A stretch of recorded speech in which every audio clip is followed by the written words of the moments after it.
Hi guys, welcome to a new video lecture for Business Studies for Class 12 Quick Revision. In today's chapter, we are going to quickly revise chapter number 9, that is financial management. So let us start. Now, first of all, let us understand what is the concept of business finance. Now, whenever you're carrying out any business activity, you need money for it. And that money which is required, that is called business finance. Now, finance is generally required for business mainly for four aspects: to run the business, to expand, to modernize, and to diversify the business. The money can be required for a variety of purposes. It may be required to buy long-term asset like land, building, plant, and machinery, as well as it is required for managing short-term or day-to-day expenses of the business. That is to pay salary, to pay commission, to pay rent, to pay overhead. Now, both long-term and short-term requirements, the availability of the fund is must. So that fund is understood as business finance. Now let us understand what do we mean by financial management. Now, all finance comes with some cost. Financial management is concerned with optimum procurement as well as usage of finance. So, when we talk about optimum procurement, many sources are identified and compared with their associated cost. And when we talk about usage of finance, the procured finance needs to be invested in those projects which will generate maximum possible return. Now, what are the objective of financial management? The basic objective of financial management is to avoid idle finance. That is finance which is not being utilized, which is kept in a non-productive form. However, the primary or the main aim of finance management is of wealth maximization, which means maximizing earning for shareholder. Because money invested in company, it does not belong to the company, it belongs to the shareholder. And the shareholder expect return from their investment. What is the role of financial management? Now, finance management influence the financial health of a business. Almost all financial activities are affected directly or indirectly through finance management. So, what are those activities? First of all, the size as well as the composition of fixed asset. Now, this FM plays a significant role in determining size and composition of fixed asset of the business. So, capital budgeting decisions are basically we will understand what capital budgeting decision is. But just to give an example, if the company decides to invest 100 crore rupees in its capital budgeting, so capital budgeting is about procurement of fixed asset. So if company invests 100 crore rupees in capital budgeting, the fixed asset would rise. The second point is quantum of current asset and its breakup into cash. Finance management also helps in determining the amount of current assets as well as its breakup into cash. Amount of current asset depends on the level of investment in fixed asset, credit policy, inventory management, etc. Amount of long-term and short-term financing. Now, financial management also takes decision regarding proportion of long and short-term finance. An organization raises long-term finance if it wants to remain liquid. However, more debt means long-term finance also brings the fixed financial burden. Then breakup of long-term finance into debt into equity. Now, finance management also helps in fixing the ratio between debt and equity in the total long-term finance. Debt is when you borrow money from the outsiders. Equity is the investors or the shareholders' own money. All the items in the profit and loss account are also affected by the finance management. So, finance management plays a significant role in affecting all the items of P&L account. Finance management is concerned with solutions of three major issues relating to financial operations of a firm corresponding to the investment, that is where to put the money, financing, from where you are going to raise the money, and the dividend decision, how to appropriate the profits. So we will cover these three aspects one by one. So first of all, we have the investment decision. Now a firm would always be having less or scarce resources compared to the use of the resources. Therefore, a firm needs to be careful before investing. So the investment decision is basically how the funds of firms are invested in different assets so that maximum possible in returns can be generated. Investment decision is broadly defined into capital budgeting decision and working capital decision. So what are capital budgeting decision? A long-term investment decision is called a capital budgeting decision, which involves committing finance for a long period of time. Investment in new machinery to replace an existing one, acquiring a new fixed asset, opening a new branch, all these are capital budgeting decisions. These decisions also affect earning capacity of the firm over a long period of time. The size of the asset, profitability, competitiveness are affected by the capital budgeting decision. These decisions are also irreversible in nature because you have to incur a huge cost if you want to reverse them. So, therefore, more or less, they are considered as irreversible. Therefore, once taken, it is almost impossible for a business to wriggle out from such decision. Hence, they need to be taken with utmost care. A bad capital budgeting decision can severely affect financial fortune of a business. The second type of investment decision is your working capital decision. Working capital decisions are the opposite of capital budgeting. So they are short-term investment decisions. These decisions are connected with the level of cash, level of inventory, debtors, and they affect day-to-day working of the business. These decisions affect liquidity and profitability of the business. Efficient cash management, inventory management, receivable management are the essential ingredients of a working capital management. Now let us understand what are the different factors which affect a capital budgeting decision. First of all, cash flow of the project. Now cash flow refers to the inflow as well as the outflow of the cash. A firm taking capital budgeting decision is actually an outflow of the cash.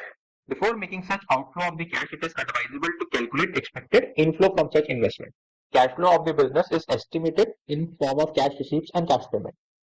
The second is rate of return. Now, this is the most important criteria of long-term investment. It refers to calculation based on the expected return and risk involved. For example, you have two projects A and B with same risk, having a return of 10% and 12% respectively. So, under normal circumstances, you will select project B because it has higher return. Then, the investment criteria involved. The decision to invest in a particular project depends on many parameters. For example, investment amount, interest rate, cash flows, and rate of return. A company must focus on above parameters before making capital budgeting decision. The next decision a company has to make is a financing decision. Now, these decisions means the amount of fund or the quantum of fund to be raised from various long-term sources. The main source of funds of a firm are first of all the owner's own fund, which we call as equity, and the second source is borrowed fund, that is the outsider's money. Now, equity can be take form of equity shares or preference shares or retained earnings, and borrowed funds can take the form of issuing debentures, taking a bank loan. Now, interest on these borrowed funds have to be paid regardless of whether the firm is making profit or not. Interest also need to be paid in a fixed time. The risk of default on payment is called a financial risk. On the other hand, owner's fund involve no commitment regarding the payment of return. Therefore, firm needs to have a judicious mix of debt, equity, preference shares, and retained earnings in their financial decision. So let us understand what are the factors which affect a financing decision. First of all, the cost. Every source has different costs. A financial management would opt a source which is lowest in cost. Then every source has its own risk. A financial management will opt a source which is lowest in risk. Then the flotation cost. It refers to the fluctuation seen in particular source while acquiring it. For example, you have to pay a lot of underwriting fee, brokerage fee, commission fee, stamp duty when you are raising fund. Higher the flotation cost, less attractive will be the source. Then you have cash flow position of the company. If a company is having strong and regular cash inflow, then it can avail more fund from debt because it can repay it. Less from equity financing in comparison to other situations. Now, fixed operating cost. If company is having high level of fixed operating cost, then in such a situation they must offer a lower debt because the ability to pay back will be a little bit compromised. On the other hand, more of equity financing in comparison to other situations. That is when company does not have very high level of fixed operating cost. Then control consideration. More often than not, when you issue more equity, it leads to dilution of the management control. Debt financing has no such complication. Companies afraid of takeover would prefer to stick to the debt and less of equity. And finally, state of capital market. Now, health of capital market also affect the choice of source of fund. When stock market is rising, people like to invest in shares, and in a bearish market, then when the market is not giving you a very good return, in that case, people tend to shift their investment in the debt market. The final decision which the company needs to make is a dividend decision. Now, dividend is the portion of the profit which is distributed to the shareholder. Now, how much profit should be distributed to the shareholder and how much to be reinvested in the company in the form of retained earning, this is the decision involved here. Since dividend is a current income, its reinvestment as retained earning increase from future earning capacity. And at the same time, shareholders' preference, that is, shareholders always prefer that their wealth should be maximized, can also be given priority. Let us understand what are the factors which affect the dividend decision. So, amount of earn. Now, dividends are paid out of current and previous year earning. So, more earning will ensure greater dividend in comparison to lesser earning. Stability of earning. This factor also plays a crucial role in dividend decision. If the company's earnings are stable, then it will declare high dividend. However, if the earning of a company is inconsistent, then it may give lower dividend. Then you have stability in the dividend. Now, generally, company prefers to pay stable dividend.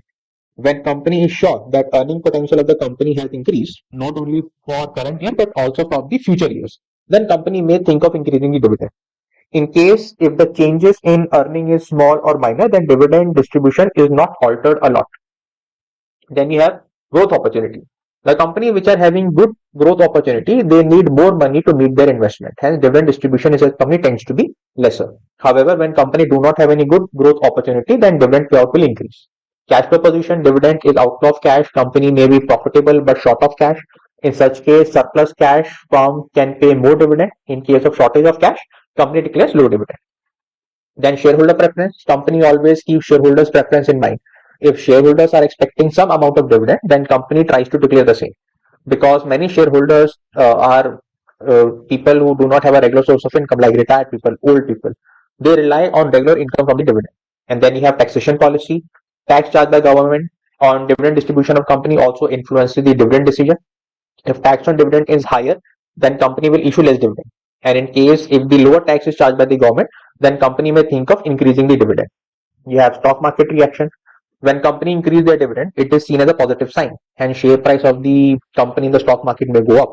However, in terms of decrease in dividend, which is seen as a negative sign, it may result in fall of share prices. It is therefore companies are required to anticipate the reaction of stock market before taking any kind of dividend decision. Access to the capital market.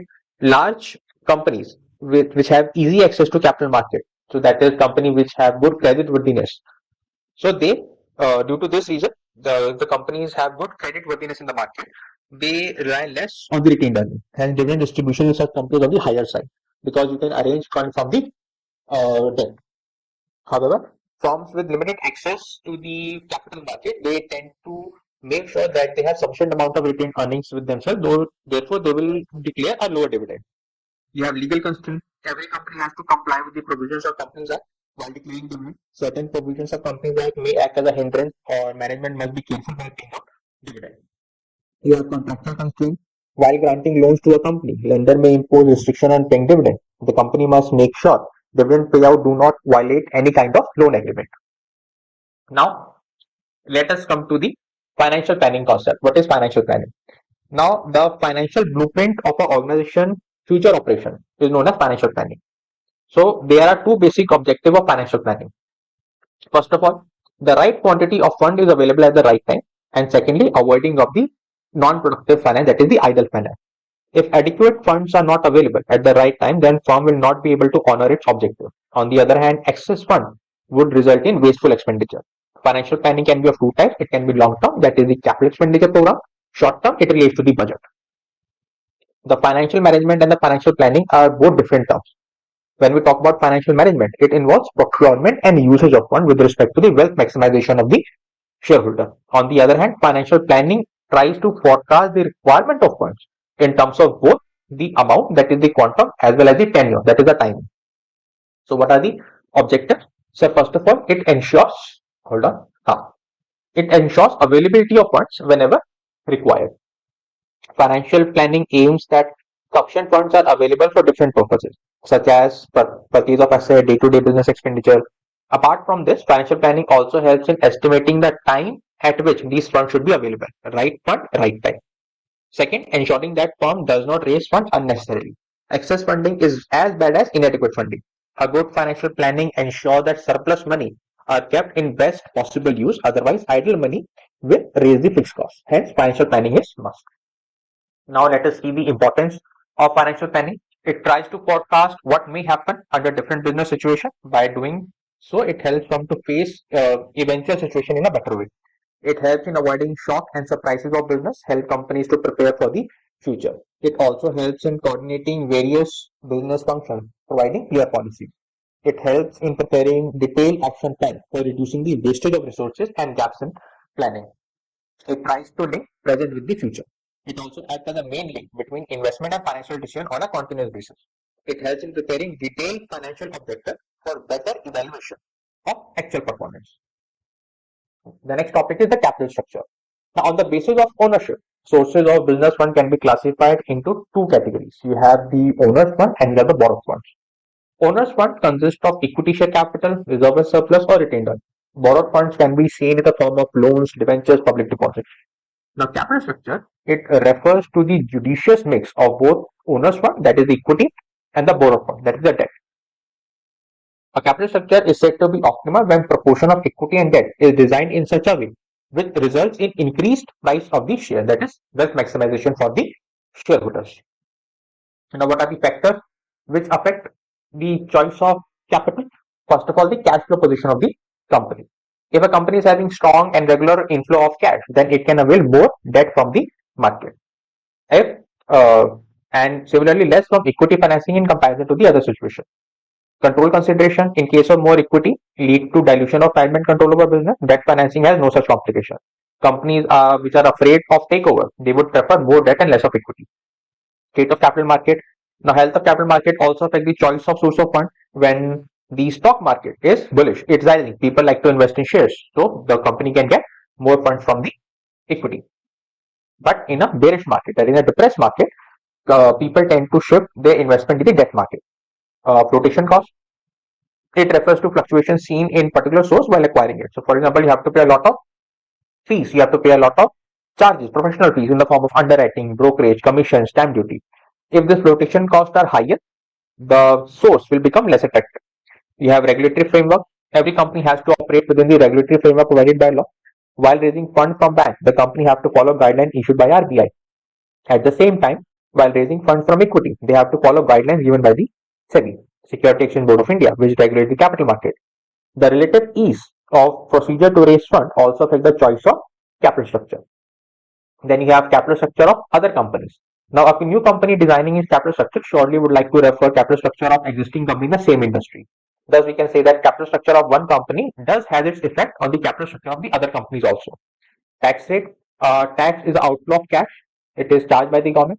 If government decide to increase the tax rate in a given year, it is advisable to increase the debt component in the capital structure, because the interest which you pay on the debt, it reduces your profit. So therefore reducing your tax liability. However, in case of low tax rate, more equity can be taken. Then you have flexibility. If company uses debt at full potential, it loses the ability of issuing further debt. To maintain such flexibility, a firm must have some borrowing power for unseen circumstances. You have risk consideration. Risk of a company is divided into basically two parts. You have first of all the operating risk. Risk of inability to meet the operating costs like paying of salary, rent, commission, overheads. And then you have the financial risk. That is risk of inability to meet the fixed financial charges. For example, when you take debt, you have to pay interest. If you have preferential capital, you have to pay preference dividend. There is a repayment obligation of the company. Total risk include both financial and the business risk. If firm risk is relatively lower, then the firm can use more funds from debt and vice versa. Then we calculate interest coverage ratio. In interest coverage ratio, it basically refers to how many times the earning, basically EBIT, earning before interest and taxes, that is a gross profit, cover the interest obligation. So, for example, if company's gross profit is 4 lakh and the interest it has to pay on its borrowing is 1 lakh. So, this means that your ICR is 4 times. This proves that ICR is positive and higher. A positive and higher ICR indicate that firm can take more funds from debt and less funds from equity in comparison to other situations. Then you have debt service coverage ratio. Now, this debt service coverage ratio take care of drawbacks of ICR. Now, it is important to know that ICR has some deficiencies as it only takes care of the interest to be paid and it does not mention anything about the principal part. As you know, a debt is composed of two parts. You have the principal part and you have the interest part. That part is covered by the debt service coverage ratio. It computes total cash a firm can generate from various sources for the payment of debt. A total cash generated, let's say from all operation is 40 lakh and debt to be paid is 25 lakh. This means again your DCR is positive and higher. A higher or a positive DCR indicates that firm can meet its commitment and can raise more funds from debt. Then you have cost of debt. It refers to interest to be paid on borrowed funds. If debt funds are available in the market at lower rate of interest, then firm can opt for more debt financing. However, caution should be exercised that using more debt capital always increase the fixed financial burden, that is the interest component on the company. Simultaneously, it also increases the risk of equity shareholder because they will get less dividend. Cost of equity. Return expected by equity shareholders on their investment is called cost of equity. When company increase debt amount, the fixed financial burden increases. Along with it, it also increases the desired rate of return for the equity shareholder. It is the main reason that after a certain point, company stops procuring debt, because if debt is used beyond that point, the cost of equity will go up. Means share prices may come down. Then you have return on investment. ROI refers to earning expected on investment. If ROI of a company is higher than the cost of debt, then company should prefer more debt compared to the equity. The next topic is the fixed capital. Now, fixed capital are those which remains in the business for more than 1 year. For example, all your investment is land, building, plant and machinery are a part of fixed capital. The capital which remains invested in such asset is called fixed capital. Fixed capital is meant for meeting long-term and permanent needs of the business. Decision to invest in fixed asset must be taken very carefully, because once taken, these expenditures are irreversible except when you are ready to incur huge cost. Now let us go through the reason for managing fixed capital, or what is the importance of fixed capital, or what is the importance of capital budgeting decision. Now, such capital is always raised for long-term growth, as these funds are likely to yield a return in the long term. While managing fixed capital, a large amount of funds is involved, because a substantial portion of capital will be utilized. Now, fixed capital management always has certain amount of risk. The other important reason for managing this capital, because once it is invested, it cannot be reversed, and if you want to reverse it, you have to incur a huge cost. So, what are the factors which affect your fixed capital decision? First of all, you have the nature of business. Different business organizations have different nature. Accordingly, the requirement of fixed capital also varies. A trading business requires less fixed capital in comparison to a manufacturing concern. Scale of operation, obviously a large scale business requires more fixed capital. A small scale requires less amount of money, so therefore they require less fixed capital. Choice of technique, a capital intensive technique will require more capital. A labor intensive technique will require less capital. You have technological upgradation. Some organizations are highly influenced by technological upgradation in comparison to the others. So therefore, fixed asset for these organizations becomes obsolete faster, and the replacement becomes very frequent. So the requirement of fixed capital for the organization which are highly influenced for upgrading their technology will be on the higher side. In other organizations, it will be on the lower side. You have the growth prospect. Higher is the growth opportunity, higher would be the need to take investment. In such situation, requirement of fixed capital will increase. However, no or less growth opportunity means fixed capital requirement will decrease. You have diversification. A company may choose to diversify in business activities due to various reasons. With diversification, the fixed capital requirement always increases. You have financing alternatives. Developed financial market provide the facility of lease financing, where asset is taken on lease and rent has to be paid for the same. By doing so, company can avoid huge amount of funds required to purchase it. Thus, it reduces the requirement of fixed capital. Such strategy is suitable for high risk line business. And finally, you have level of collaboration. Now, sometimes it becomes impossible for one company to cater the entire operation or use opportunity at full extent. In such cases, they can join hand willingly and use each other facilities. Such collaboration always reduces the level of fixed capital requirement. And then you have working capital. Now, working capital refers to a part of total capital which is required for holding current assets. You can also define it as the excess of current asset over current liabilities. Now, what are the factors which affect the working capital? First of all, nature of business. A different business organization has different nature. Accordingly, the requirement of working capital also varies. A trading or a service business requires less working capital, and a manufacturing business requires more working capital. Scale of operation. A large scale requires more working capital. A small scale requires less amount of working capital. You have business cycle. The different phases of business cycle affect the requirement of business capital. In running an expansion phase, business sales and productions are likely to be larger. Therefore, the requirement of working capital would be higher. You have seasonal factor. Many businesses have seasonality in their operation. In peak season, as activities are higher, the requirement of working capital would be larger. However, in lean season or off season, the requirement of working capital will reduce. You have production cycle. A production cycle refers to the time gap between when you receive the raw material and when you convert them to finished goods. Now, depending upon the length of production cycle, the requirement of working capital varies. In case the production cycle is longer, the requirement for working capital will increase. And in case of a shorter production cycle, the requirement of working capital will decrease. You have credit allowed. If firms allow, then you have credit allowed. If firm follows liberal credit policy, then it will increase number of debtors, resulting in high requirement of working capital. On the other hand, a strict credit policy reduces the requirement of working capital. Then you have credit availed. The way firm gives credit, it also receives credit from its suppliers. If a firm has received more time to pay back the supplier, then the requirement of working capital will decrease. However, If our supplier, if our creditor have given us a shorter amount of credit period, then our requirement for working capital will increase. Then you have operating efficiency. Every firm operates on its individual efficiency. Efficient management of raw material enable firm to manage less inventory. Similarly, better debt turnover ratio reduces the amount tied up in receivable. Better sales management reduces the average time of finished goods as inventory.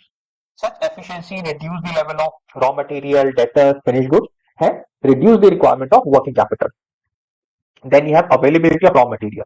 The requirement of working capital is always affected by availability of raw material. If raw material in market is available freely and continuously, then there is no need to hold huge inventories because you can buy it from the market as you wish and you can convert it into finished goods. But in case requirement of working capital decreases when the availability of raw material is very short, in that case you will have to maintain huge inventories. Therefore, you will require a large amount of working capital. Then you have growth prospect. If company is perceiving high growth, then the requirement of working capital is high compared to a non-growth period. Level of competition. High the competition, higher would be the requirement to meet the demand and supply in the market, will result in higher level of working capital requirement. And finally, you have inflation. With rising prices, higher amount are required to maintain constant volume of sales and production, which also necessitate higher working capital. With this, we have revised this chapter. I hope you like this video. If you did, please like, share, subscribe to the channel. Thank you so much for watching.